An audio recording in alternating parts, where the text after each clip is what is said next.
다음 페이지. 청산 중에 사업을 계속합니다. 자, 보세요. 지금 해산 등기를 쳤죠?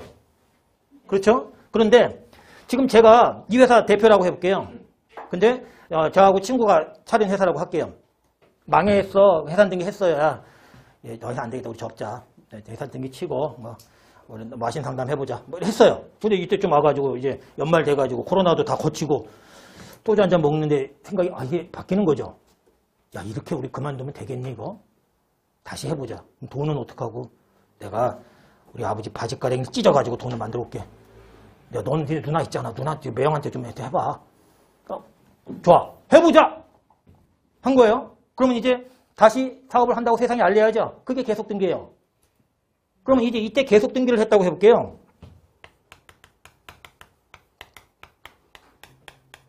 그럼 보세요. 지금 계속 기억할라죠? 이때까지 청산 기억할라죠? 다시 계속 기억할라로 바뀌죠? 그러니까 개시일부터 계속 등기일까지 하나의 사업연도가 의제가 되는 거예요. 그러면 계속 등기일의 다음 날부터 종료일까지가 또 하나의 사업연도가 의제가 되는 거죠. 자, 보세요. 또 이렇게 되는 거라고요. 사업연도 의제가 이게 4번까지 생기는 거라고. 자, 이제 보세요. 제가 아이파 법인 담당자에 법인세 각사업료 소득 친 거 4번 합니다, 이제. 사업연도 의제 언제까지예요? 우리 대표가 해산 등기 해가지고. 해산 등기 했으니까 법인세 처리해. 한 거예요. 7월 말까지. 아니, 자녀재산까지 확정이 돼도 기도를 했는데 내 기도발은 통하지가 않아요. 그러니까 이제 12월 말까지 사업연도 의제가 됐죠? 그럼 이거 법인세 또 언제까지 신고해야 돼요, 각소? 3월 말까지. 이제 회사 그만두려고 했는데 안 그만두었더니 자녀재산까지 확정이 되네. 그러면 이제 8월 8일이니까 언제까지 법인세 신고해? 계속 등기 쳤어요. 사장이 다시 계속 등기, 이거 아까 했죠?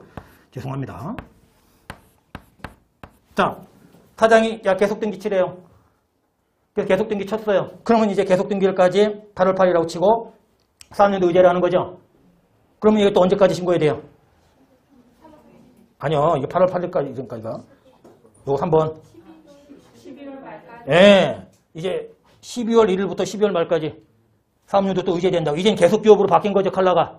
사업연도 의제돼갖고 얘 또 3월 말까지 신고해야 된다고요. 그러니까 지금 우리 사장이 변덕이 심해갖고 나는 법인세 신고를 몇 번 해야 돼요? 하나, 둘, 셋, 넷을 해야죠.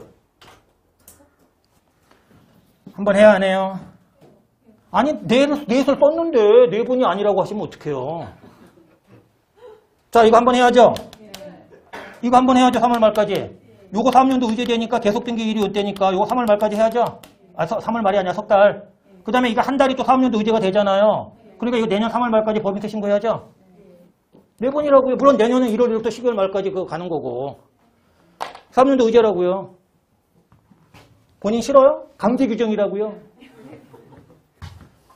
자, 다음 페이지. 동그라미 3이죠? 청산 중 사업 계속이죠? 박스 보세요. 자, 개시일부터 계속 등기일까지죠? 그 계속 등기를 쳤다는 건 그 전에 해산 등기가 있다는 얘기예요. 그렇죠? 하나의 3년도 간주가 되고 동그라미 니은 계속 등기일 다음 날부터 또 종료일까지죠? 왜 또 1년 넘어갈까봐. 종료일을 끄는 거죠 또. 과세관청의 마음은 알겠는데 담당자는 짜증나죠? 우리 회사 망해가는데. 그렇죠? 근데 우리가 이제 나중에 가면 이제 청산이라든지 이런 부분에 대해서 세무사 되고 나서 공부를 많이 하실 거예요. 왜냐하면 우리가 이 수업 때는 청산과 관련된 얘기를 많이 안 하거든요. 그냥 이렇게 사업연도 의제라든지 이런 것만 하고 청산소득금액에 대한 것만 나중에 객관식 때 해드리거든요. 그거는 정규 수업 때는 안 하고. 이게 이제 그러다 보니까 합격하시고 나서 밖에 나가서 부딪히면 의외로 청산소득에 대한 거를 많이 의뢰하거든요. 그럼 이제 처음에 가서 세무사들이 그걸 많이 공부를 하고 또 문의도 저한테도 많이 하시고 막 그러는데 뭐 그렇습니다. 이 부분. 자, 반가로 2번입니다. 합병 분할로 해산합니다. 말로 할게요.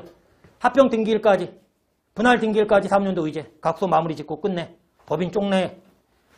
자, 내국 법인이 사업연도 중에 합병을 합니다. 분할에 의해서 자책합니다. 해산하는 경우죠. 없어진 법인이 사업연도가 의제가 되는 거라고요. 자, 아이파가 얼음파를 샀어. 아이파가 얼음파를 샀다고요. 그럼 흡수합병이죠. 그럼 아이파는 사업연도 의제할 필요 있어요, 없어요? 없죠. 걔는 여전히 1월 1일부터 12월 말까지 1년치 모아갖고 내라고 하면 되잖아. 근데 얼음파가 오늘부로 없어졌다고요. 해산했죠? 그러면 얼음파 거는 1월 1일부터 해산 합병 등기는 오늘날 것까지에 대한 세금을 내고 쪽내라는 거예요. 그렇죠? 합병 언제까지요? 등기일.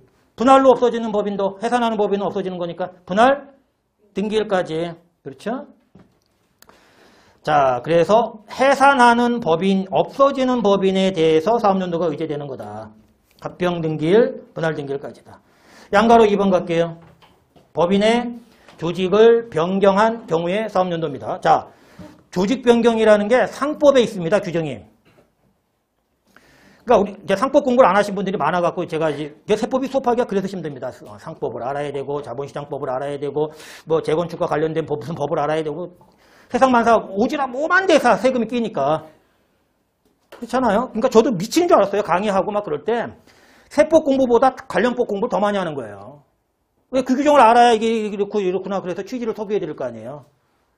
그냥 읽어드리면 돼요. 원래 취지 같은 거 소개 안 해드리면 그럼 그냥 읽고 외우세요 하면 되죠. 근데 자존심에 그렇게는 못하겠더라고요. 그러면 관련법 다 뒤져보고 찾아보고 그러면 공부를 해야 되고 못 알아듣겠으면 또 물어도 보고 주변에 변호사한테도 물어보고 선배들한테도 물어보고 교수님한테도 물어보고 막 이렇게 해가지고 이게 하는 거죠. 그러니까 나중에 세무사 합격하고 나셔도요. 민법 공부하셔야 되고 여러 가지 공부를 하셔야 됩니다. 이게 민법 선택을 안 하셔도 뭐 그런 건데 어쨌든 자 조직 변경은 우리나라 상법은요. 인적회사, 물적회사 이렇게 나눠요. 근데 물적회사라고 하는 거는 물적 유한 책임을 지는 겁니다. 내가 출자한 돈만 손해보는 거예요.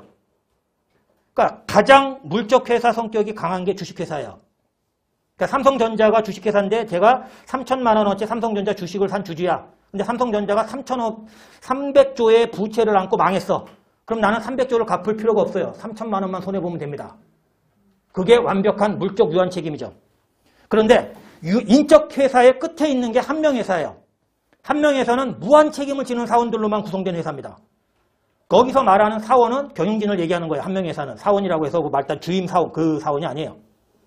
그러면 얘는 무한 책임 사원을 지는 거니까 가불병이 한명회사를 차렸어. 무한 책임 사원으로. 그런데 3억씩 내고 차렸어. 그런데 이게 망하면서 300억의 빚이 생겼어. 그럼 가불병은 300억을 갚아야 됩니다. 무한 책임을 지는 거죠. 3억을 냈어도. 위험해요, 안 해요? 그러니까 회사 밖에 나가면 없는 거예요. 한명회사가. 리스키하니까. 여기에 근데 삼명회사는 더 무서운 게 뭐냐면요. 남 믿고 돈 빌려준 애가 있을 수 있었어요. 나는 병인데. 근데 제가 빠지면 어떡해요? 그럼 채권자가 불안하겠죠? 그래서 제가 퇴사하고 2년간 무한 책임을 여전히 집니다. 근데 퇴사가 어려워. 왜? 가불이 지금 나 빠지면 지네 둘이 다 책임져야죠? 그래서 상법을 보면 한명회사의 사원이 퇴사하려면 전 사원의 동의가 있어야 돼요. 그런 거 있어요. 조폭에. 너 들어올 때는 네 발로. 야, 그땐 곧 안 되지. 이런 거예요. 그러니까 밖에 나가 한명회사가 없는 거라고요. 자, 그러면 이제 물적 회사가 주식회사 유한회사가 대표거든요. 유한책임회사도 있는데 주식회사 유한회사거든요. 그리고 인적 회사는 한명회사 합자회사고 대표적인 게.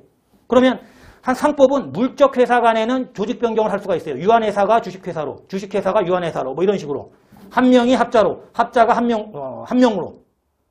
그래서 우리나라에서 가장 많이 조직 변경이 있던 게 뭐냐면 주식회사를 유한회사로 바꿨던 겁니다. 그러니까 주식회사를 왜 유한회사로 바꾸냐? 외국 애들 있죠? 걔네들이 우리나라에 처음엔 주식회사로 설립을 해요. 그런데 우리나라 주식회사는 어떻게 해요? 주식회사의 외부감사에 관한 법률이라든지 이런 것 때문에 뭐 시키고 까다롭고 이렇게 좀 타이트하죠? 근데 유한회사는 그런 부분이 옛날에는 없었어요. 감사 대상도 아니고 뭐 이런 거. 그러니까 외국계 애들 우리나라에 들어와가지고 주식회사로 했다가 뭐야 얘네들은 유한회사가 엉성하네? 그러니까 다 조직변경해서 유한회사로 바꿔간 거죠. 그래서 이제 우리도 법을 바꿔갖고 유한회사도 약간의 그런 주식회사에 준해서 이렇게 시켰어요. 그러면서 상법을 개정해서 또 유한책임회사를 만들어줬긴 했는데 뭐 어쨌든 그러면 주식회사가 유한회사로 바뀌었어. 그러면 지금 이렇게 컬러가 완전히 바뀌었나요? 아니면 그냥 옷만 갈아입은 걸로 볼 수 있나요? 그래서 사업연도 의제가 안 되는 거예요. 그냥 조직 변경 전에 사업연도가 그대로 진행이 됩니다.